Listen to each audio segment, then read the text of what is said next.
कहियो तोरा से अनजाने में। ई जालिम है जवाना गे, ई जालिम है जवाना, सोना भेज दे तो शमशाने में। ई जालिम है जवाना, सोना भेज दे तो शमशाने में।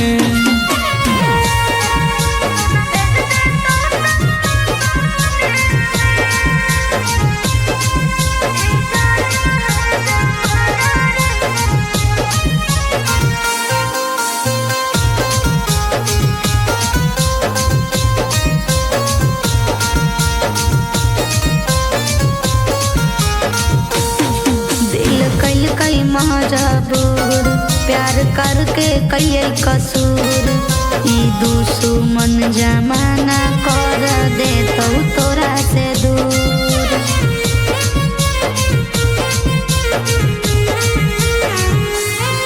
कहियो प्यार गे सनम, अब सहबो नहीं सीतम, तोरे चलते हो जइबो अब दुनिया से खत्म। ई जान हमन के मिलन रे पसंद नहीं है भगवानों के।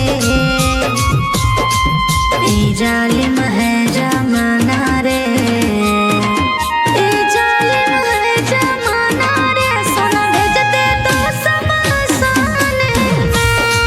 ई जालिम है जमाना रे, सोना भेज दे तो शमशान में।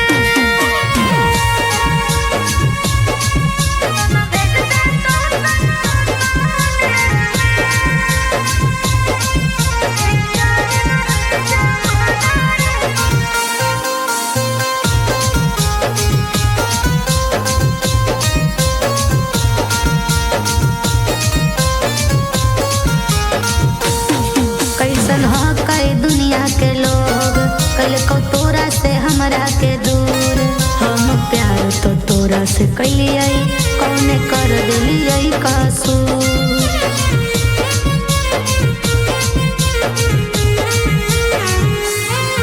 करबो सातो जन्म तक प्यार, हमें करो हियो वादा, हमें खाई के कोइयो क्रिया, मैं बदलबो अपन इरादा।